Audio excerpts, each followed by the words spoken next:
know more, our Adam Schefter is reporting the Jaguars have released Tim Tebow, who is trying to make a return to the NFL as a tight end. Tebow tweeted just shortly ago, "Thankful for the highs and even the lows, the opportunities and the setbacks. I've never wanted to make decisions out of fear of failure, and I'm grateful for the chance to have pursued a dream." Max, I'll start with you. What's your reaction to this? I think this is how it goes. This is why the reaction to Tebow getting the opportunity in the first place, I understand. And by the way, maybe it's tied into white privilege or some kind of adjunct to white privilege, something related to it maybe. Okay, his former college coach. He's a national champion. He's from the area. He's very famous and very well liked. And they didn't give him a job. They gave him an opportunity. And Stephen A., I think it's very difficult for people to get upset at someone who accepts an opportunity. Most people are not turning that down, even if others are not so privileged, right? That you may insist, hey, everyone should have the same opportunity, but usually the individual is not going to turn that down. I didn't have a problem with that. And now, this is what happened. He had an opportunity. He gave it his best shot. His best wasn't good enough. He doesn't have a job. He didn't make the cut. That's how it goes. I don't have a problem with the way any of this played out. Couple of things. My condolences, my heart goes out to Tim Tebow. He wanted to play sports. Obviously, for those of you who have been living under a rock and may not know, Tim Tebow is a very marketable individual. He's not somebody that's going to have a problem having a job. He definitely will have a job in this industry, at this network. I hope he's back tomorrow, to be quite honest with you. I miss seeing him. I miss seeing him on television. Let's be clear. Tim Tebow is going to be fine. But this meant a lot to him. Unfortunately, it didn't work out for him. So on that level, my heart goes out to him. To piggyback off of your point and to really expound upon it, Max, here's the important point. And I'm not saying that you don't understand it. So even though I'm talking to you, I'm not really talking to you. Understood. I'm just talking to everybody. Okay? Let's harken back to when it was first announced that Tim Tebow was going at the age of 33, going on age 34. He just turned 34 this past Saturday. Happy belated birthday.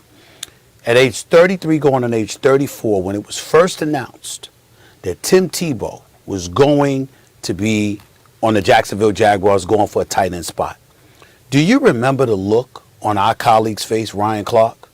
Everybody was just laughing and all right, Tim Tebow going for it. Ryan Clark was not laughing. Ryan Clark has nothing against Tim Tebow. Ryan Clark didn't wish him to fail or anything like that. But you could sense it, and you could transition from Ryan Clark to Damian Woody to Marcus Spears. The list goes on and on of former football players who happen to be African American. And where does that come from? What America needs to understand is that we're not talking about Tim Tebow. We all root for him individually as the person, as the man. What we were talking about is exactly what you just brought up, Max. Opportunity. People think, like you say, he didn't get the job. Well, I got news for you, Max. There's a whole bunch of black folks that never even get the opportunity, nor would ever get that opportunity ever in life. You think about this for a second. He was a Heisman Trophy winner and a star on the collegiate level as a quarterback. Came into the NFL and played as a quarterback. When he was playing quarterback, there were people that were saying, maybe you should try to be a tight end or something. You're like, no, I'm a quarterback. Didn't work out. Departs from the game for 8 years. And then comes back to play a position he has never played in his life. After he left the sport altogether and tried to play baseball. So, as African Americans who played the sport of football, I instantly knew, although I didn't play football, I instantly knew what Ryan Clark and those guys said. Had nothing to do with Tebow. They wished him nothing but the best. But what they were saying was, wait a minute, this is a sport of football. You don't just come up here in this profession on the professional level. You've never done it anywhere else and think, hey, you're going to get this position.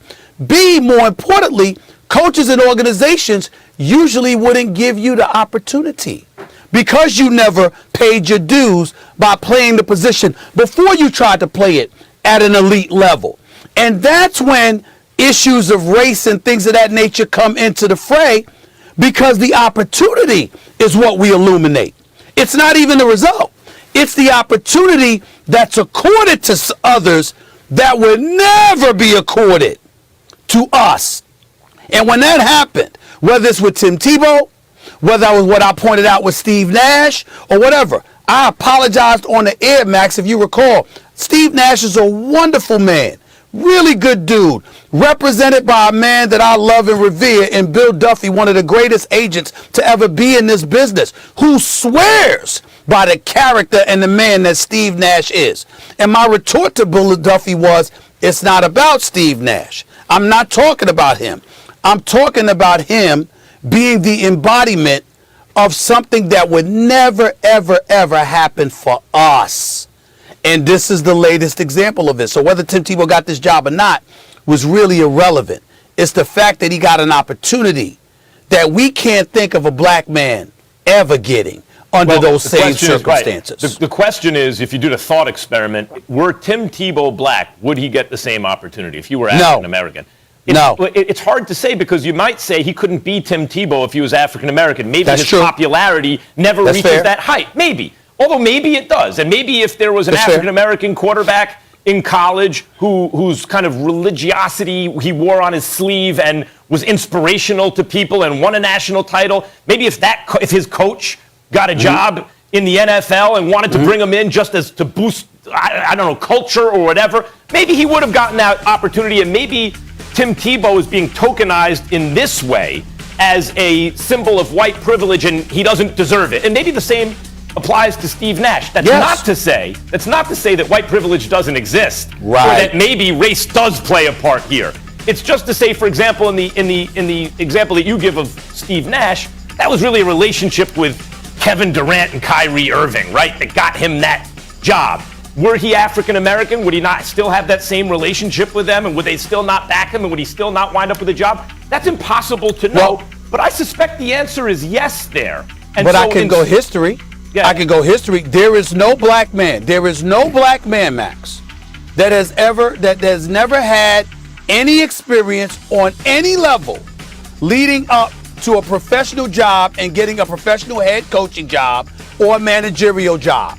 It has never happened for a black person, ever. Never coaching on any level and getting a job the magnitude of what Steve Nash got. That is a fact. What about Bill Russell? Bill Russell was player coach. He was the greatest, the winningest player ever, became player coach. You know, while he was still active, he was given coaching responsibility of the glamour franchise of the NBA at that moment. In other words, and Casey Jones, in fairness to the Boston Celtics, Casey Jones was in the system. But I go with Bill Russell because he was an experienced coach when all of a sudden he's the coach. So there are some examples of it. I'm sure we could come up with more. But if the general point is this seems to be happening more for white folks than black folks, no kidding. That's been the history of our. There's no denying that levels of kind of racial disparity exist, and it shows up in the coaching ranks as well. Yeah. In the case of Tim Tebow, I think that's impossible to separate out. How much of this is white privilege? In the case of Steve Nash, I suspect that it doesn't apply there. But in Tim Tebow's case, and what I've said about this in the past, Stephen A., like when we've been talking about sensitive subjects, and I have to consider how I use my own white privilege, because there are subjects that you have to be very circumspect about, and it's along racial lines, and I don't have to be as circumspect about in certain respects. Right. And I think to myself, I'm not going to say because I have white privilege, I'm going to just give that up. What I will do is use that privilege to insist that everyone is so privileged. And in Tim Tebow's case, like no one should be above anyone else because of their.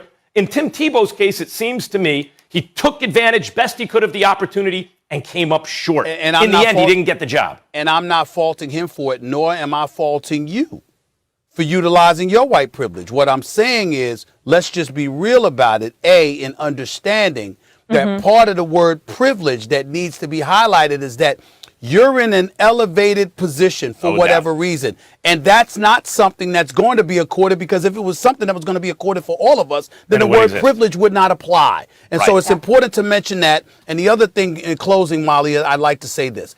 I've heard through the grapevine that Urban Meyer was very taken aback by my position with Tim Tebow weeks ago. Okay, he said it to some people. He doesn't Which know position? that I know. In terms of when Tim Tebow, just pointing out how Tim Tebow got an opportunity that other people would not have had. I have a very good relationship with Tim Tebow. I love the dude. I wish him nothing but the best. I certainly As wasn't do I. rooting against him. I was just talking about a macro. I was coming from a macro perspective about the bigger issue. But the same is applicable to Urban Meyer. I want everybody to understand. I don't fault Urban Meyer for wanting to give him a chance. Urban Meyer is a phenomenal coach. Phenomenal coach. One of the greatest we've ever seen. And this is a person that helped Urban Meyer achieve some of the great things that Urban Meyer achieved in his career. So him reaching back and wanting to facilitate a guy like Tim Tebow's dreams coming true, I don't fault Urban Meyer for that, but there are NFL players who do, because they'll say in the NFL, in this culture, being a head coach, it's supposed to be on merit, not relationships, but clearly that isn't always the case. That was the latest example of it, and Urban Meyer needs to be reminded of that. That's what they'll say, not me, but that's what they'll say. There's more I want to dive into on this. We'll get into that a little bit later. Obviously, we all know Tim will go on to do tremendous things. And our next topic, I think, has a bit of a racial component, or maybe gender as well. On a more serious note, during a news conference for the Western and Southern Open, Naomi Osaka put her head down and was fighting back tears after a reporter asked Osaka's training for the upcoming hard court season was progressing, and for her thoughts on the events in Haiti, where a 7.2 magnitude earthquake struck on Saturday. Osaka's father is a native of Haiti, and she pledged to donate her winnings from the tournament to help the country. Just prior to that question, she was asked a triggering question by a Cincinnati Enquirer reporter. We have that presser. Let's listen in now. Here's Naomi. Quick to stand up for his client, issuing a statement through a freelance reporter for the New York Times. The bully at the Cincinnati Enquirer is the epitome of why player-media relations are so fraught right now. Everyone on that Zoom will agree that his tone was all wrong and his sole purpose was to intimidate. Really appalling behavior. And this insinuation that Naomi owes her off-court success to the media is a myth. Don't be so self-indulgent. So a lot to break down there. Stephen A., I'll start with you. Obviously, the reporter inferring that she isn't crazy about the media. She cleared that up. She said that it's the timing that bothers her. It's not the format. And she said she draws massive attention, not just because of her play, but obviously her ethnic background. And we can see right there, she was authentic. She's trying to figure it out, but the weight of the world appears to be on her shoulders. What was your reaction to that press conference? Well, a couple of things. Number one, you know, our heart goes out to her. I mean, listen, we've talked about this weeks ago. I can't applaud her enough, because what happens is that she's come out and she's acknowledged, at least some of the things that trouble her. And so when you're honest and forthcoming about whatever issues, whatever emotional or mental challenges that you're facing, and you've put yourself out there like that, I mean, we use words like courage and brave, and we throw those things out from time to time. But in some cases, more so than others, it's truly applicable. And in her case, it really, really is. And I applaud her for that, because there's a level, it does take a level of courage to just open yourself up to folks that you don't know or you may not trust. But because of the profession that you've chosen, you're going to have to deal with them. And as a result, you were just open about, what ails you or what troubles you. And I understand and I appreciate that. And more importantly, she stepped away from the French Open, if I remember correctly, because she didn't want to be a distraction. And so that's a tribute to her. My issue is with the agent. 100%. My issue is with the agent. He is so off base with what he said. I can't say enough. Now, let me say this. I don't know the reporter at the Cincinnati Enquirer. For all I know, maybe he has some history of, with his columns or whatever, being somewhat intimidating or whatever the case may be. Maybe he came there with a reputation that precedes him, per se, and they knew about it. Maybe that's what it was. We don't know. We don't know. We don't specifically know all that she's going through, because remember, she's relatively young. She's highly successful. She's being pulled in a multitude of directions. Everybody wants something from her. And when you have folks who manage talent, for example, you know, you've got some insight into all the things their life entails and all they have to endure. And maybe just the collective obligations of her life or whatever she feels in her mind are those obligations are just so heavy on her that contributes to things as well. I don't know. No, we really don't know. But I know this. Just based off of that press conference, I thought the reporter was incredibly fair and incredibly delicate with how he asked the question. Then the moderator said, "Would you like to move on?" And Naomi Osaka said, "No, I'd like to try and answer that question." Then afterwards, a young lady comes in and says, "Hopefully you don't mind, I can get back. I can ask you about tennis." And then she asked a question about tennis, and then on the back end of it, brought in the, added something about whatever she had tweeted about Haiti in light of that earthquake, that ravaged that nation. And that is when she got emotional. I'm trying to figure out what the reporter did wrong. I didn't see that. And so for the agent to come out with a statement, basically accusing the journalist of bullying her, I'm like, what? What are you talking about? Because if folks are going to side with that, then essentially, if you are a journalist and that is what we classify as bullying, then as a journalist, you get to go up there and the only thing you could say is, what would you like to talk about? To anybody. Because I didn't get that from the question. Stephen A., and that's why I have a problem with the agent. I had a problem with the agent. We see this nearly or maybe exactly identically. Let me start with Naomi Osaka. Tennis stars at her level do not lead typical lives. None of us can really relate to the pressure faced at such a young age, traveling the world, insulated and isolated in one way and another way, seeing everything. At such a young age, the amount of media and money involved, and I can't even imagine the pressure. And this goes for all these tennis stars at a certain level who are identified young. Just the work you have to put into it to get to that level, let alone the media attention and fans. It's unimaginable for the rest of us. So that's the first thing. And Naomi Osaka has not only achieved at an extremely high level in tennis and comes across to me always as a genuine and likable person, but has been forthright about what she's facing in that regard and also the steps she thinks sometimes she needs to take to manage that. And she's also been public, like she clearly wants to be a force for good in the world. And that includes on racial issues and issues of mental health and all those things. The reporter did not seem to be attacking any of that or attacking her. It wasn't ad hominem. It was, and the idea that it was bullying, to me from what I saw, is utter nonsense. It's such nonsense that the agent's statement either betrays a lack of comprehension or he's an intentionally kind of dishonest point of view. She was interested in the question, Stephen A. So John Sawatsky, the old interview guru at ESPN, would have said, if I asked a question like that, he would have told me, you made a couple mistakes here, you baked an assumption into the question, right? You also asked two questions, a double-barreled question, you shouldn't do that. But the gist of it, the spirit of it, was, hey, I understand you don't really like these kind of press conferences.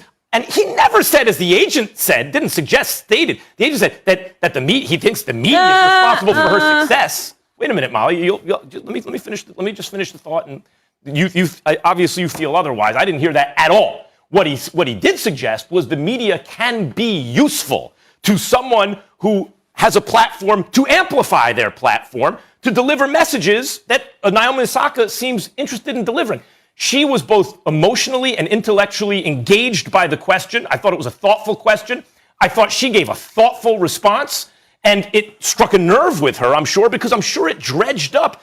Every time she tries to do something good, she sends out a social media message or anything. I'm sure she deals with backlash and increased scrutiny, increased pressure. Whatever it was, it dredged up emotion for her. Nothing there was untoward or out of line. The agent's statement calling the reporter a bully frames it in a way that, based on what we saw, simply is not the case. Well, I would want that agent in a foxhole with me. Don't you think, though, gentlemen, there was a bit of an agenda by the reporter? It felt like he was leading the witness to a sense. There wasn't much objectivity. You don't like us, but you need us. And I think that's what the agent was speaking to. I see. That's why you're objecting to, because he did say need. Yeah. Yeah. See, I didn't hear that. Okay, I got it. So Okay, that's 'cause where I didn't hear that. that's where I feel like there was a bit of an agenda on the reporter's part. It wasn't just an objective question. Why don't you like dealing with the media? But you need us too. But Molly, wouldn't you say that it's fair to say that someone who wants to message things does need, even with social media, mainstream media, to amplify the message? Because there's social media. You don't think that mainstream media I think you can go viral with social media. Look at Stephen A. I guess what I'm trying to say is that I don't know if we know that's what he was talking about.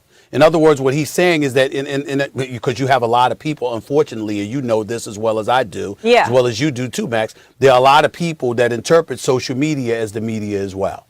You know what I'm saying? In other words, you use that platform to disseminate a message. So in other words, we don't know. Again, I don't know the reporter. I don't know anything about him. Yeah. You know, I was told this morning that he had, some kind of history of being an antagonist. I don't know. I've read a couple of his columns over the years, but I don't know him at all. All I'm talking about is looking at the press conference. I thought the two people that asked her the question were delicate in how they asked it to her. And so when he says bullying, and, I'm saying, wait a minute now, I didn't get that. Now, if she said that, to me, she's entitled to interpret it any way she so chooses, because she's the one up there on the podium. She's probably seen these individuals before, and she, obviously going through all the things that she's going through, she is perfectly entitled to interpret it any way she chooses. But for him to give a statement to the New York Times and accuse the reporters of bullying based on what we heard, only what we heard. I totally agree. That was my issue. I didn't get that from those two questions, Molly. I'm not saying I know anything about his agenda. I don't know anything about what he's done to them in the past, anything. Just watching that press conference, I didn't get that. He had a bit of an agenda. I totally agree with your characterization, Stephen A. I totally agree with that. Not only was it not bullying, it went out of its way to be considerate. The question, the way it was phrased, even when the reporter asked, I guess, he's trying to soften everything he says and and I think that's one of the reasons she wanted to engage with the question. Molly, in terms of the agenda, I do think, you may argue that a reporter always has an agenda in a question they ask. They're trying to get information. But I agree with you if you want to say she doesn't need. That's right. Because you can get a message out there without mainstream media. But mainstream media will amplify. And so his basic point was, how do he's after you, I think it's genuine curiosity, balance the fact that you don't like these kind of press conferences with the idea that it can be useful to you. Max, that was the gist of it. Max, let me give Molly the last word by saying this to you, Molly. And I asked this to you as a question. Yeah, we all sit here on this show. We've all been in the business quite a long time, and we ask questions. You're the moderator of this show. You ask questions all the time, and you've been doing it for years. Right here, you were at the NFL Network before this. You've asked questions for many, many years. Just based on those two questions. Nothing else, no background information, no anything. Just watching it, because that's me. Because again, I don't know who was asking the questions, and I don't know any history. Just based on those two questions, did you peel bullying from that? I think if I was there, I would have said, how are you handling your media responsibilities? It would have been more objective. That's where I think it was more of an agenda, where he was looking to elicit a certain response. I don't think I would characterize it as bullying, but I also don't think it was objective journalism either. So that's how I would explain it if I'm answering your question there, Stephen A. I do want to point out one other thing, though. She did, and the producers are in my ear. I do know we need to go, but obviously this has been a great discussion. She did step away, and she came back and she answered more questions. And I also want to mention, because as women, it's so quick for people to say, oh, you're so emotional, you're crying.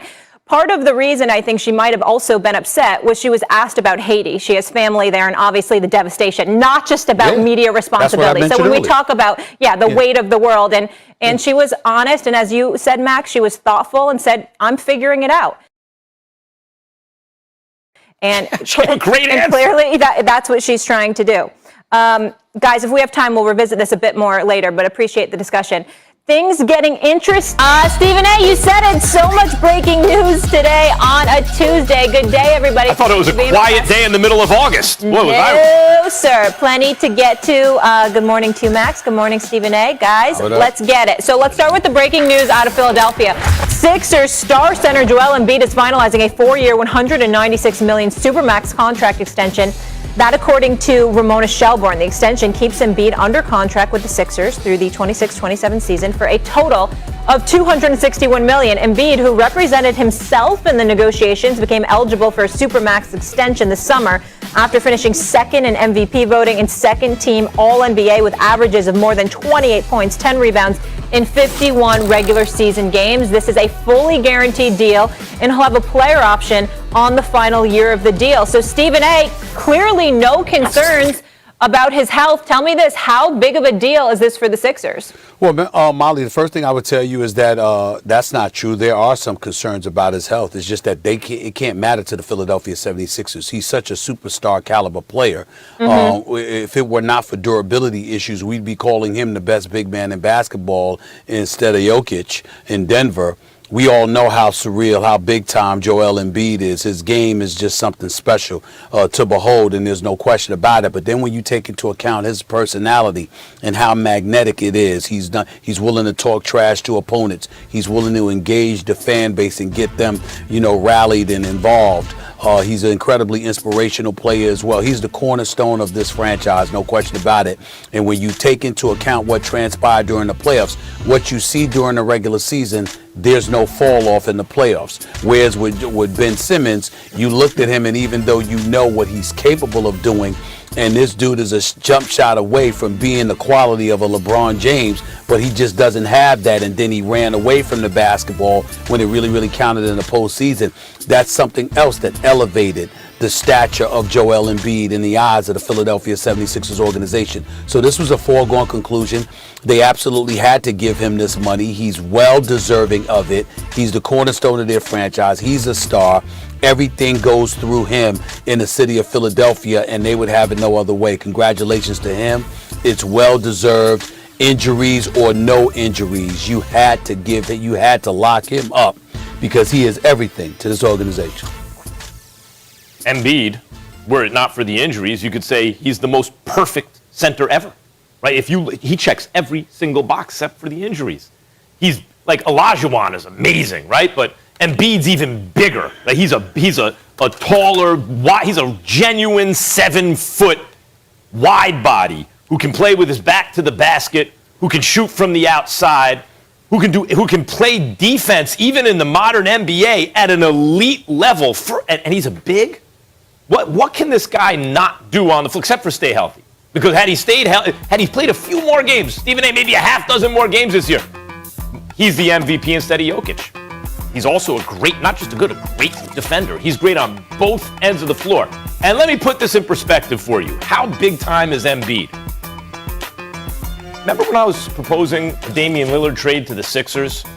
Lillard is a superstar. Embiid is the one in that combination. Embiid is still the best player on that team, even if Lillard is on that team. Now, I know the stat I'm about to give you, and Hembo tweeted it out earlier, points per 36 minutes averages, Stephen A., include the declining years of their career.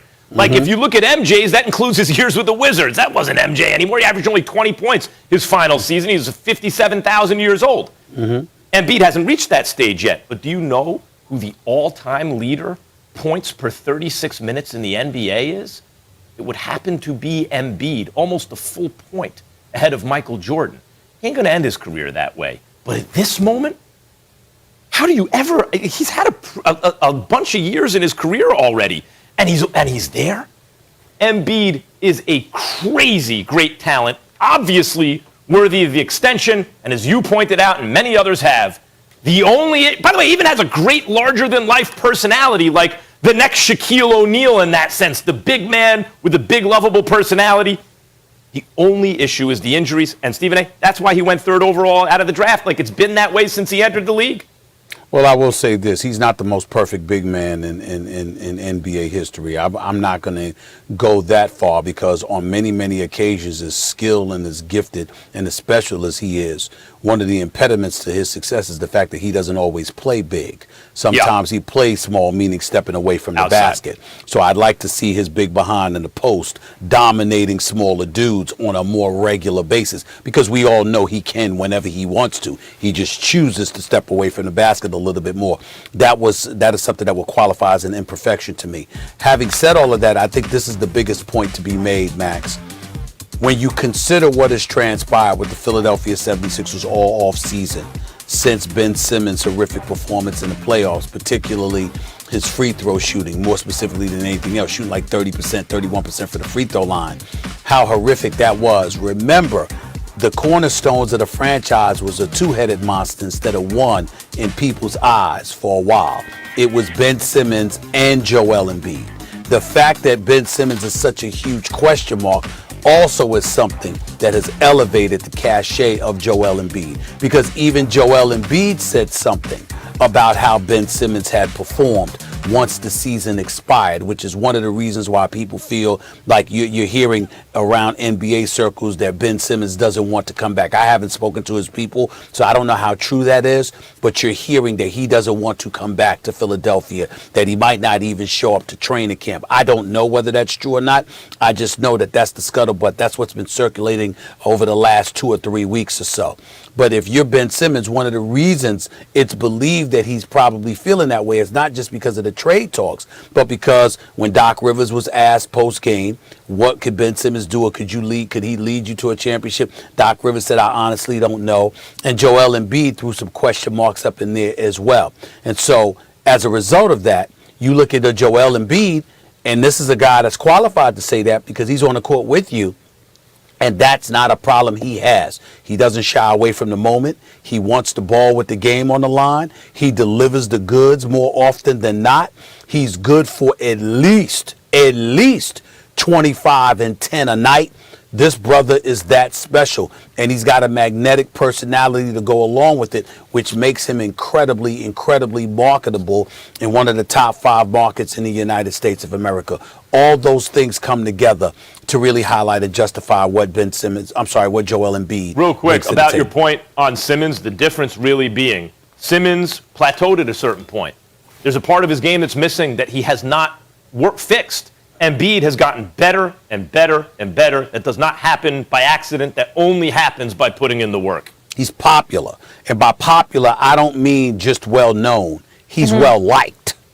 He's well-liked. People, to talk to Joel Embiid, you actually have a good time listening to this guy talk about basketball and talking about some of his contemporaries and, that he's got to go up against while playing the game. I mean, this dude, he brings it in every way in the sport of basketball.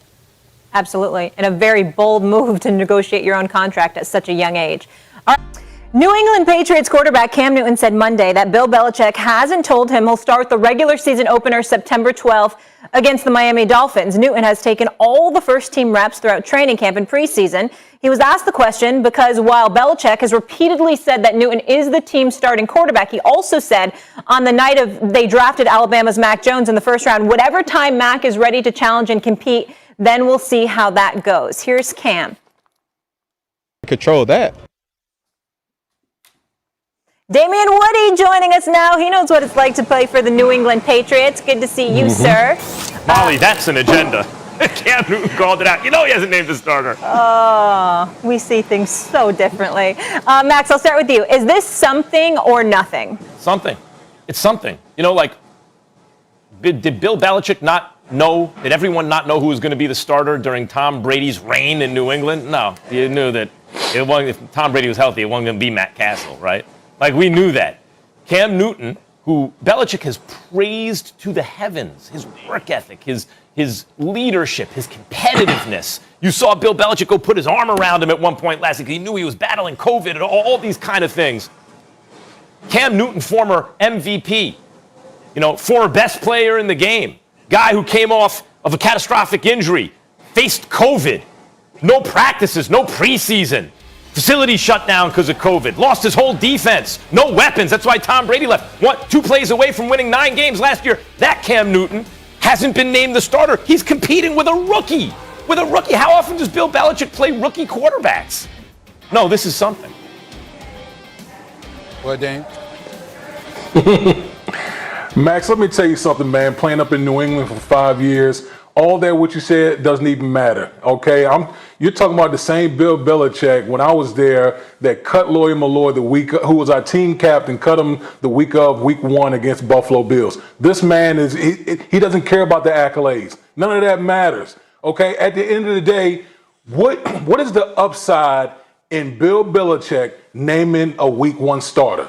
We're like 3 weeks away or whatever it is from our first regular season game. These guys are competing right now. It does the New England Patriots organization no good to go out here and say which quarterback is going to be week 1 starter. You're talking about 2 different quarterbacks with 2 contrasting styles. We know what Cam Newton is. We know he's a former league MVP. We know he's a dual threat guy. Okay, now he's competing against a rookie who's more the traditional pocket passer along the lines of Tom Brady. So in that sense, in and of itself, it makes no sense for Bill Belichick to say, okay, Cam Newton's a starter. You wait until week 1, literally the week of week 1, to go out there and name your starting quarterback because the competition is that close up in New England.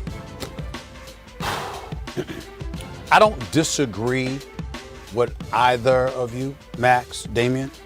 What I would tell you is my focus is in a different place. It's in a different place from what we're seeing from you guys right now, okay? Here's what we have to accept. And could y'all take the Patriots off the screen? Because I want to look at Max and Damian when I say this. Let's understand what's transpired. Mac Jones has surprised a few people. He ain't surprised me. Because you know I roll Alabama all day, every day. You understand what I'm saying? So I saw what he did last year. All right, I'm the guy, Damian, that went and spoke to the team when Nick Saban had me come down there and speak to the team. So rave reviews, by the way. That's I am special at giving speeches. I must admit, I am a great speech giver. But here's the deal. I'm only kidding. I'm not let other people judge that. But in all seriousness, Mac Jones, he can ball. And so for Nick Saban and Bill Belichick to be aligned in their thinking as football minds, and for Mac Jones to come from that system, it's not just from a football perspective.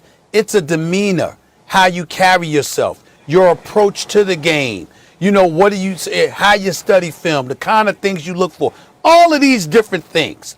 Here's my point. He gets to New England. And his footsteps, he ain't tippy-toeing. He's stomping because he can make the throws. And he looks the part.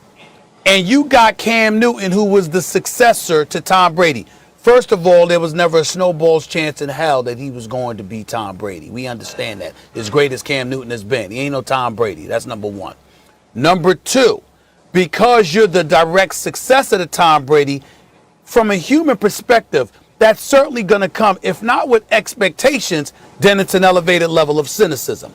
Then you had last year, because you got COVID and you went through what you went through, and the team missed the playoffs. You have that as your backdrop. And now here you are in front of the media, and the media is asking you about whether you're starting or not. Understand what Cam did. What Cam suspected, is what we are wondering whether or not Naomi Osaka was suspecting because of what her agent said. In Cam Newton's case, it's a bit more flagrant. I'm talking about based purely on a press conference yesterday. You could tell he was saying to the media, why are you asking me this question? You know good and damn well Bill Belichick didn't tell me that. You asking me this why? What Loaded you looking question. for from me? Because you trying to start something, okay? Because in essence, and correct me if I'm wrong, Damian, Cam is standing up there feeling, I shouldn't say knowing because you don't know what's in other people's heart, but feeling at his core that a lot of cats asking him those questions want Mac Jones to be the starter. They don't want him there. That's how he's feeling. And I think all of that stuff is meshed in there? Well, listen, I'll say this, okay? Even if Bill told Cam Newton that he was a starter, he wouldn't say, because that's just how the program is in New England. You don't give away state secrets up in New England, okay? It's just everything is about the opponent. Keep as much information in-house as possible. But listen, Mac Jones is not playing around. Mac Jones is on his tail. That's why it's and something. I think with Josh, Mac Jones fits Josh McDaniels' system, which had Tom Brady for all those years, more so than what Cam Newton does for the New England Patriots. So if it's close, I think it goes to Mac Jones. And that's why it's something. Okay. So do I. My point. Dropping the mic on that where it goes to Mac Jones because we have a hard out. Damian, that was strong. Thank you so much, guys. When we come back, expectations are heavy in Baltimore this season. Max, if you can't stand the heat, get out of the kitchen. All week we'll be counting down Stephen A. and Max's top 5 players with the most pressure on them heading into the season. Today we're at number 4, Mr. Smith has Matthew Stafford, Mr. Kellerman going with Lamar Jackson. So let's focus on Action Jackson, who has an MVP, but it's 1-3 in those playoffs. Max, how important is it for Lamar to lead the Ravens on a deep playoff run this season? He's got to do it. And look, Lamar Jackson's a former league MVP, unanimously voted league MVP, but he was unable to win the big one. And I mean the big one against the Steelers, the big one against the Chiefs, the big one in the playoffs. He just wasn't able. He wasn't his normal great self in those situations. And then finally, he actually, lo and behold, won a playoff game. But then ran into the Buffalo Bills. And beating the Titans is no small thing. Then ran into the Buffalo Bills, who have a guy who can throw the ball down the field accurately in Josh Allen. And when you look at what Lamar Jackson has, Stephen A., he's got a defense. They went out and got him help to improve the receiving situation. They brought in Sammy Watkins. They drafted Rashad Bateman. He has more dynamic receivers to throw the ball to now, and now he's won a playoff game. So I would say Lamar Jackson, who's done incredible things in the NFL since he's gotten to the NFL, you want to see improvement year over year. Won the playoff game. When you say deep playoff run, Molly, that's 2 wins. If you win 2 games, you're on a deep playoff run. And I think that's what the bar is now. Lamar Jackson's not a normal football player on an okay team.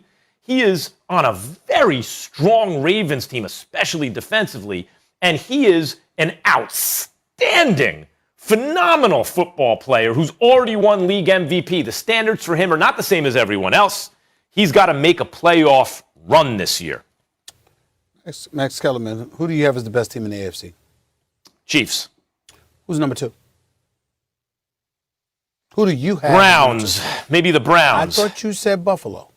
Yeah, Buffalo, Cleveland, and if Lamar Jackson performs, Baltimore. No, what I'm saying is, I thought you said Buffalo, but okay, I can go with Buffalo. Let's add the Browns, because if you was thinking about the Browns at number 2, it's safe to say you got them number 3, right? Yeah. Okay. They're up there. Okay. So my point to you is this: if I got 3 teams that's better than the Baltimore Ravens in my mind, why am I going to require that Lamar Jackson make a deep playoff run? Getting to the playoffs is one thing. Once you get there, to me, here's where the pressure lies on Lamar. We can't look at the team and say they lost because of you, because you can't throw the football. You understand? Because you can't accumulate passing yards. All you can do is run. No, we can't do that. But if Lamar goes out there and he's flinging that football, but nobody can stop Patrick Mahomes. You understand? Nobody can stop Josh Allen with Stephon Diggs. Nobody can stop Baker Mayfield with Landry and Odell Beckham Jr. with Chubb and Kareem Hunt in the backfield. Then I don't think there's any shame in that. And I'm not saying that that's what you were talking about in terms of shame. I'm just talking about this obligation that everybody wants to throw on Lamar Jackson's shoulders. Again, if football is the ultimate team sport, we're going to look for you for certain things. Like, for example, if you notice, remember when Kansas City came and they beat Houston in the AFC divisional playoff game? Yep. Houston was up either 17-0 or 24-0. And then it was you one blinked. or the other. Yeah. Right? And Kansas City scored 41 straight. You know what we were talking about the next day? Patrick Mahomes and how great he is and how pathetic Houston's defense looked in trying to stop him. Nobody mentioned a single word about Deshaun Watson. Because guess what? That offense for Kansas City was so potent and so special, we said, damn. And I'm not saying that was the right position to take. I'm saying we said, damn, because Patrick Mahomes and Kansas City were just that unstoppable. I think when you're looking at Lamar Jackson, what you're going to ask yourself is, you're going to pay attention to Kansas City, you're going to pay attention to Cleveland, you're going to pay attention to Buffalo, and we're going to look at them. And we're going to say, excuse me, Ravens, for all intent and purposes, at best might be the fourth best team in the conference. Well, but that's what I'm saying, Stephen A. That's because of the way Lamar Jackson is perceived. If you look at the relative strength of these teams, the Ravens are an excellent defensive team. The Ravens, by the way, had a great rushing attack primarily because of Lamar Jackson and their scheme, and also because of a really good offensive line, which took a step back, and now they've tried to revamp, right? They brought in Villanueva. They did a couple things, and so the line should be better than it was, say, last year. And they brought in receivers for Lamar Jackson. No, they don't match up with the Chiefs' receivers. But Rashad Bateman is a very good all-around receiver, at least in college, and people have high hopes for him. And Sammy Watkins is a good guy to bring in. He's better than what they had. So I think if Lamar Jackson takes the next step, if we think of him differently, now you're thinking of the Ravens' relative strength differently. If you took all the quarterbacks off these teams, I wouldn't look at the Bills and say, boy, they're better than the Ravens. But I think that what you're talking about speaks to our perception shift, where Lamar was MVP, the sky's the limit, and then, wait a minute, can he win in the playoffs? Well, he can, but the offense isn't dynamic enough. He needs to be a better pocket passer and all that, where Josh Allen, who's never won an MVP, by the way, took a step forward in that regard. And my point is, now Lamar's got to take another step forward because getting bounced in the second round is not good enough for him. He's too talented. The team is too good. I feel what you're saying. All I'm trying to say to you is this. He's an electrifying running back. That's why they have, listen, back-to-back 1,000-yard seasons rushing the football as a quarterback. No quarterback in history has done that. The guy is special, and we get that. But throwing the football, they had the number one running attack and the very worst dead last passing attack in the National Football League. So what I'm saying is, if that's not the case this year, if they improve with their passing game, but then they run into the playoffs, and Lamar Jackson's thrown for over 300 yards, and he's completing 65% of his passes, Max, but damn it, that defense can't stop Patrick Mahomes, and they can't stop Odell Beckham Jr. and Baker Mayfield, or they can't stop the Buffalo Bills. I'm just saying that's not a reason to look at Lamar Jackson. I agree, of course, the details matter. The details, how they get there, matter. I'll say this ain't the Houston defense. If you put up 40 on this Ravens defense, I'd tip my cap. Ding, ding, ding. Wrong. Houston wasn't Houston's defense when they went up against Mahomes. We never saw them look. Hold it. We never saw Houston get shellacked like that. 41 unanswered points. Yeah. Let me just say, Patrick Mahomes did that. If Mahomes or anyone, Josh Allen, anyone puts up 30, 40 unanswered points on this Ravens defense, I will simply tip my cap. I don't see that happening. You've already tipped. You've run out of caps to tip about Patrick Mahomes. You've done enough. That's true. I mean, you don't have any more caps to tip to Patrick Mahomes because he does stuff that you just don't see done. Anyone got a cap I can tip? No. I'll wrap it up by saying this. Lamar Jackson's QBR dips from 71 in the regular season to 45 in the playoffs. I know it's a small sample, but that is a bit concerning. And I also want to point out, we were talking earlier about the odds. So the Chiefs have obviously the best odds to win the AFC. Then it goes the Bills, then the Ravens. And the Ravens also the best odds to win the AFC North ahead of the Cleveland Browns and the Pittsburgh Steelers. We will leave it there, gentlemen. Which one player returning from injury this season has the best chance for the biggest bounce-back season? Eyeballing the Comeback Player of the Year award when we return. Plus, LeBron hasn't been shy about 49ers coach Kyle Shanahan said Nick Bosa is expected to partake in team drills next week for the first time since tearing his ACL and damaging cartilage in his left knee last season. The team says Bosa remains on track to play week 1. Encouraging news, and Nick Bosa isn't the only big-name player returning to full health this coming season. Just to name a few, we have Dak Prescott coming back from an ankle. Obviously, he's still dealing with that shoulder. Saquon Barkley from his ACL tear, and Joe Burrow and Von Miller, who missed all of last season. Stephen A., I want to start with you. Which player returning from injury do you think is going to have the biggest redemption season bounce back year? I think it's got a chance to be Christian McCaffrey. And I am biased with this brother. I have been a fan of his for a long time. I think he's a special all-around talent. I think he's multifaceted. He's a dual threat because he can catch passes out of the backfield just as well as he can run it. Keep in mind, he only played 3 games last year because of his injuries. Prior to that, he had back-to-back 1,000-yard seasons, averaging at least 4.8 yards a carry. And in the same seasons, what did he have receiving yards? I think it was like 867 yards 3 years ago, 1,005 yards last year receiving. So, he had, you're talking about a guy that had nearly back-to-back 1,000-yard season rushing and receiving. And I've often said this, and I'll say it again. And mostly in college, not necessarily the pros. If this dude were black, we'd be talking about him more. Christian McCaffrey is a sensational football player. He really, really is.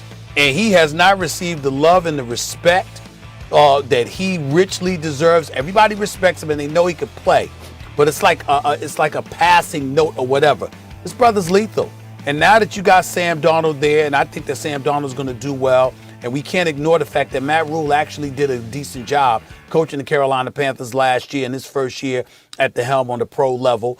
They looked better most weeks anyway. With Christian McCaffrey back in the lineup, with Sam Darnold as their quarterback, I think that Carolina has the potential to surprise some people. Maybe not even getting to the playoffs, but I think some upsets. You'll find them winning some games we thought they would lose as the season progresses. And if that happens, Christian McCaffrey's going to have everything to do with that. Christian McCaffrey's special, I agree. Since college, been an unbelievable player. But you know what, Stephen A? Saquon Barkley's just a bigger, stronger, faster version of McCaffrey.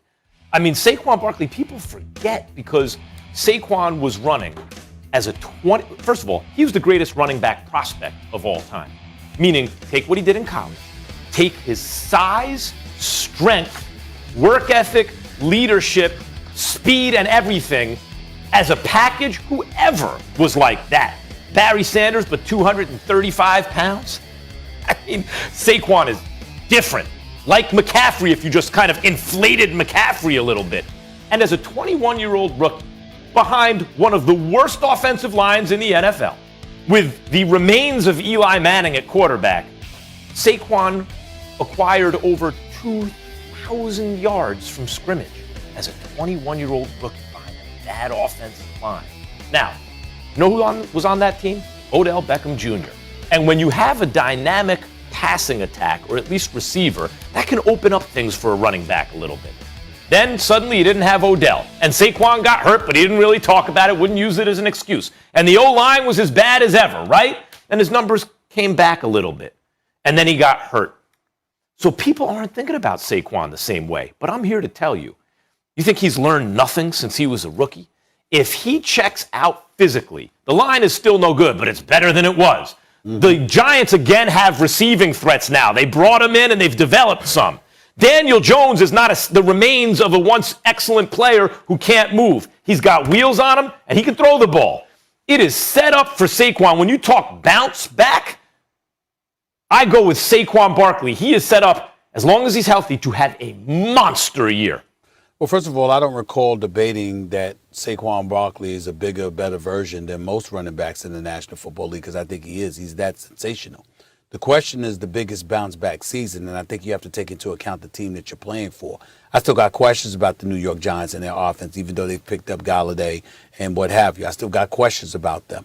Just like you had questions about that, you got questions about their offensive line, and you're wondering about Daniel Jones. I don't happen to wonder as much about Sam Darnold. I don't happen to wonder as much about DJ Moore and Robbie Anderson, especially with Christian McCaffrey back there and what you can do in terms of utilizing your offense to get him the football. And so because of that and what I saw from Carolina last year, I think, and especially the way they go at it in the NFC South, Atlanta, New Orleans, Tampa, they air it out. They try to put up points and what have you. I think it's one of those situations where even though Saquon is Saquon and nobody is trying to throw any shade on that brother, the flip side to it is that Christian McCaffrey is something special as well. And I think he's in a better system and in a better situation at this particular moment in time to capitalize this season with a bigger bounce back than Saquon Barkley. Yeah, I'll tell you this much. Those two, when healthy, are in their own category to me. They're the most different from everybody else when they're healthy. Yeah, I'm with Max on this one. It's clearly Saquon. Big Blue. Later this show, in honor So surprised. today, Are we sure that Saquon didn't play for Connecticut?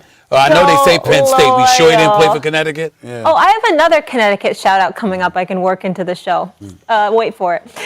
Today being Christian Laettner's birthday, we asked the guys, oh, here it is. What is the most clutch moment in sports history? Might either of them say it was this shot? I cannot wait for that debate. Pull up. Don't mean nothing. Tired is only in the mind. You tell yourself you're tired, you're going to be tired. I don't get tired. James, he turned the other way. Let's go!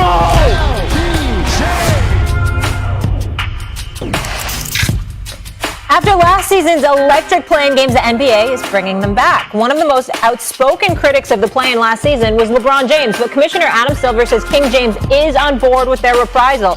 Silver telling TMZ, we talked about it. I think at the end of the day, I understand, especially if you went deep last year. You have that end, you have that many sort of games on your legs, you're not looking forward to more games, but I think he understands the context of the league.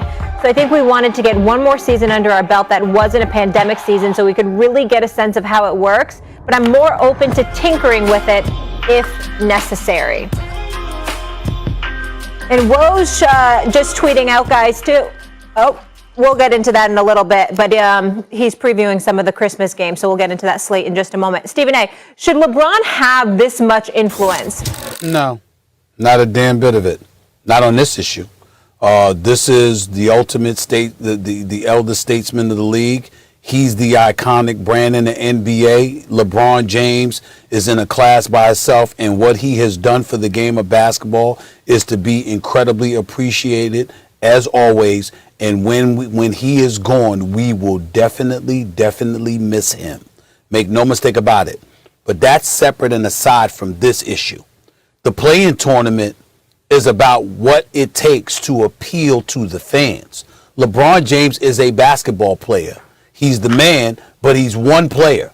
When the Lakers were bounced in the first round, we still had to watch Utah and the Clippers and Denver and all of these others. We had to watch everybody. We had to watch the Phoenix Suns. We had to watch all of this stuff going on, okay? And then the Western Conference and the Eastern Conference. We had to watch Atlanta and Milwaukee. We had to watch Milwaukee and Brooklyn or whatever. LeBron James wasn't on the court, and there was nothing he could do about ingratiating himself with those fans in those respective cities to see the teams that they wanted to see and to see the players that they wanted to see play. LeBron James is one player. And so if you're the National Basketball Association and you decide because of bubble play a few months earlier and all of this other stuff that we're going to have a play-in tournament, and it's lights out when we saw Steph Curry and the Golden State Warriors going up against the Memphis Grizzlies, and we saw the other play-in games, we were fascinated by it. We were turned on by it. It was definitely a plus for the National Basketball Association. There is evidence that shows it was a plus. It was good for the business because it was good for the fans. The fans gravitated to it. We loved what we were watching and what we were seeing. I wasn't a proponent, Max. Remember initially, I was the one against it. Remember that? And you liked it. And I said, wait a minute, Max. I had to pull my Austin Power, the spy who shagged me. I was like, I got to know Dr. Evil with Mini-Me. Wait a minute now. I got to rethink this because I absolutely positively loved it, and the people loved it. And so to me, regardless of how LeBron James feels, if you're just asking him about an idea that has never happened, then his say should be definitely significant, no doubt. But when there is evidence that has already been provided that shows it's in the best interest of the league, there's nothing to talk about here. We have spoken, and our voice as fans matter even more than LeBron's in this particular situation because we like what we were watching, and we've already seen the evidence that it works. I think LeBron is wrong about this, and I especially, Stephen A., think he's wrong. Remember, and I don't know if he was meaning this literally. Remember, he said whoever came up with this idea should be fired. Yes. He shouldn't play like that with someone's job, but especially not when it's a good idea, LeBron. It was obviously a good idea. It was super exciting, the whole thing. That's different. Whether or not I agree with LeBron is different than asking, should he have influence? He should have influence. He's earned it. Stephen A., you bring up constantly what goes along with being the face of the NBA, right? With being a franchise player. And you harp on this as it relates to Kawhi, as it relates to others. LeBron has done that. He took the mantle from really, there's been no one in the NBA on that level in terms of representing the entire brand since Michael Jordan. Apologies Shaquille O'Neal and Kobe Bryant and many others who certainly had that position, but not undisputed position for as long as LeBron has had it, like Jordan. And he's represented the brand like A++. Yes, and has absolutely. a tremendous amount of pressure and everything. He has earned influence. And here's the other thing. It's important to respect LeBron when you disagree with him. Because I've disagreed with him before. I'm like, I respect his point of view, but come on, LeBron. Remember when he was talking about how bad the condensed schedule was and what a risk they're taking in terms of injury, basically, this season? I was like, wait up, LeBron. Last year, the COVID year, you did what you had to do. This year, they took 10 games off the schedule. This year, really? You're going to complain about it now? But he was right.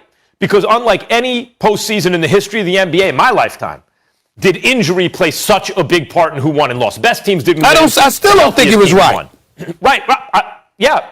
Okay, fine. You might not. But I think he had a point. The point is, here I disagree with him strongly, as you do. I think the evidence has shown he's wrong. But if he's saying this, I'm sure he has good reasons, and those reasons should be heard. It doesn't mean he gets to decide, but he should be heard out. See, let me get at you about something here.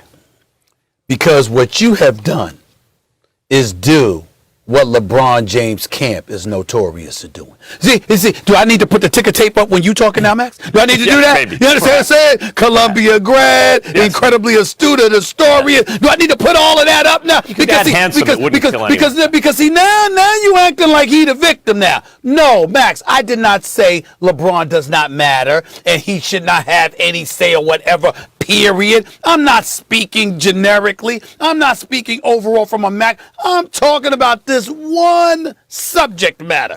Why? Because we've already heard what he had to say. And we already have deduced how wrong he was. And so my point is, you take all of those things into consideration. What else is there for you to say? As far as I'm concerned, we heard you. You wanted somebody fired over that, okay? Because you thought that's how awful the idea was. We've seen the idea. We've seen it, we've seen it reach fruition. We love what we saw, and we're the ones watching. So that's number one. There's a little different. There's something, one thing, if I may interject. Sure. There is a little difference here, which is at the time, you could take it with a grain of salt because the Lakers looked like they were heading for a play-in game. So you could hear that as self-serving. Like, okay, yeah, LeBron, now you don't like the play-in game because you have to play in a play-in game, right? Maybe you lose the play-in game. That'd be bad. But here, based on what the Lakers did in the offseason, it's hard for me to imagine them playing in the play-in game. I don't think that's his fear anymore. So to me, it takes that off. Any kind of thought that maybe he's being self-interested here, selfishly, that is now off the table for me. I'm not even questioning the self-interest. I'm simply saying when you've made your opinions known and you are flagrantly wrong about it on that particular subject, as it pertains to that particular subject, we've heard you, we disagree, we think we have the evidence to support why we disagree, and we're moving forward with or without you. Period. And I think that's what I'm talking about here. And you can't sit up there and look at it from this perspective and say, well, you know what, LeBron, because of what he has done for the game and what he has meant to the game, you know what, he should have say. I'm saying, yes, 99% of the time, you're absolutely right. Until you already had your say. And when you are, the evidence is clear how much everybody was gravitating towards those playing games. Okay. All right, fine. Yeah, I agree. The evidence, I think, argues against LeBron. It's going to kill Adam Silver to sit down and hear him out and tell him. He can tell him that in a meeting. Okay, LeBron, you out of respect, we sat down. I wanted to hear what you have to say. I don't hear you addressing anything new. I think it's a success. Speaking of LeBron. They asked us the question, Max. They asked us the question, should he have influence on this particular issue? I ain't saying anything about him talking to Adam Silver. They asked Stephen A. and Max Kellerman, Should he have influence on this issue? And I'm saying, hell no. We heard you. I think he should have influence, but I don't think his argument wins. Do you guys think LeBron should play on Christmas Day? Because I do. And Wolves tweeting this about this season's Christmas Day games. Plenty to discuss on The Jump, 3 p.m. Eastern today, the unveiling of Christmas Day games. Trae Young and the Atlanta Hawks, they're going to be back in New York at MSG. And then we're going to have the Nets at Lakers, just to name a few. Stephen A., how exciting are these matchups? Well, a couple of things. Props to Woj for giving the jump, the bump right there. That's very, very good on his part. Very, very good with the marketing stuff right there. Adrian Wojnarowski, very good. Also, Malika Andrews, I'm told, will be hosting this week, the rest of this week, the jump. So we wish her nothing but the best. Having said all of that, let me say this. I mean, I got bad news for y'all. You know, Christmas Day, me and the family evidently gonna be in L.A. You know what I mean? Be in LA. You know what I'm saying? Because it's Brooklyn versus the Lakers. It's Brooklyn versus the Lakers. I guess I'm going to be at the Staples Center. I mean, I ain't missing that one. I ain't missing that game right there. This is what it's all about right here. Do y'all understand? No snow on Christmas for you, Stephen A. I mean, you listen to me and the family, me and the girls, we're going to be right here in L.A. They'll get over it. They'll love it. But here's the deal. Do y'all have any idea how beautiful this season is going to be? I got 6 legitimate contenders in the Western Conference alone. Okay? You got both LA squads, you got Denver, okay, you got Utah. I mean, Lord have mercy. I'm just looking at some of the stuff going on in the NBA. This might be the best season. I can't think of a season that I've looked forward to more.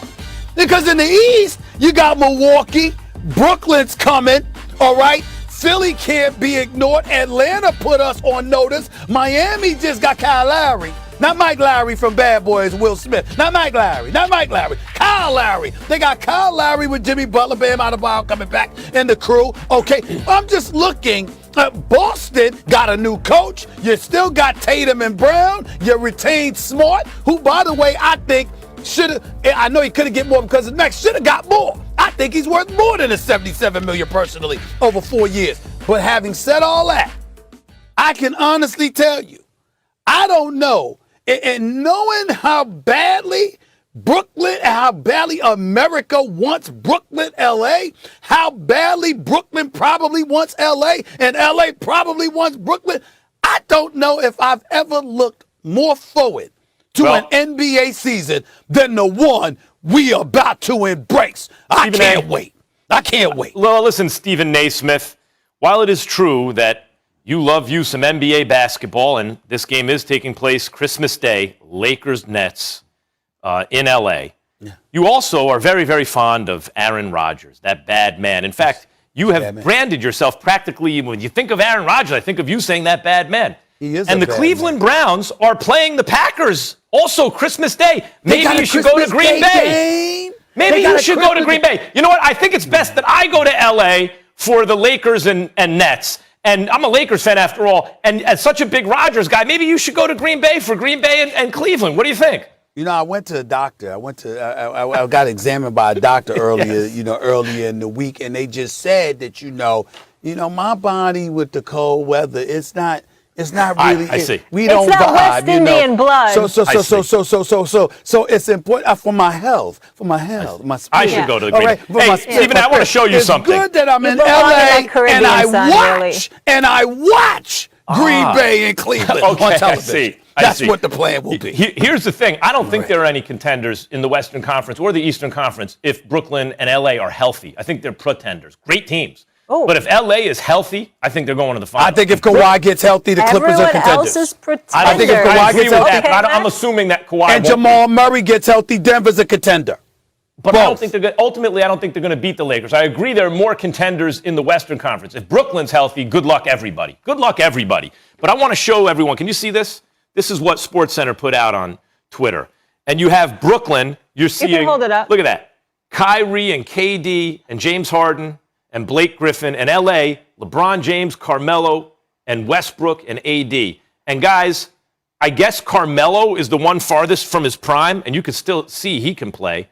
Blake Griffin seemed to fall off, but then he posterized Giannis, so actually his game is probably as effective as ever. I have a problem with that photo. What's that? I have a problem with that photo. What's that? What the hell is Blake Griffin doing being the most prominent face on that picture? I'm saying I like the competition in the front. I hear you. If you want to do it relative to their importance, he'd be the smallest. KD or LeBron or listen, even Russ or Kyrie. What are you, the Grinch who stole Griffin is the most prominent face? Stop being the Grinch who stole sports Christmas. He is the Grinch. This is a great picture. You're nitpicking. My point is, like Westbrook, LeBron, AD, Harden, KD, and Kyrie are all more or less as good as they've ever been. Like they're still among the very best players in the game.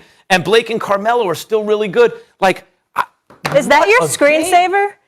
Maybe I should make it. What a game, Christmas Day. What a treat. And then Browns and Packers too. What, like, Christmas can't come soon enough. Like, Christmas indeed. I will say this. I do have a complaint. Okay. What? First of all, let's make sure if we're the Brooklyn Nets, let me send a message to Sean Marks and Steve Nash and the crew. Could you make sure you wear your black uniforms? I don't know where the hell y'all got those blue Nets uniforms from. What the hell is that about? Sky blue and red. You in Brooklyn. You in Brooklyn, okay? It's black or white. Black or white. The white with the black trims or the black with the white trims. That's the outfit. Get rid of them damn blue uniforms. Brooklyn was looking always like you more showing colorful. up to a Carolina game or something. Brooklyn was always more colorful than Uptown. If we're talking about New York style, it was Uptown that kept it monochromatic and dark a lot of times. Brooklyn was always more colorful. Brooklyn's one of the boroughs. It's one of the boroughs, okay? We ain't down with that little sky blue look. Yeah, I'm with the you, red Stephen letters A. and stuff. Like, you ain't in East Rutherford, New Jersey. You ain't in East Rutherford, New Jersey anymore. You in Brooklyn, all right? Get your colors right. Get your colors right. Get rid of that blue. Navy black wouldn't or kill white. Black or white, period. That's right, Molly. Navy wouldn't kill him. You see what Molly wearing? Is Brooklyn in the All black everything. All right, still to come, guys, on First Take.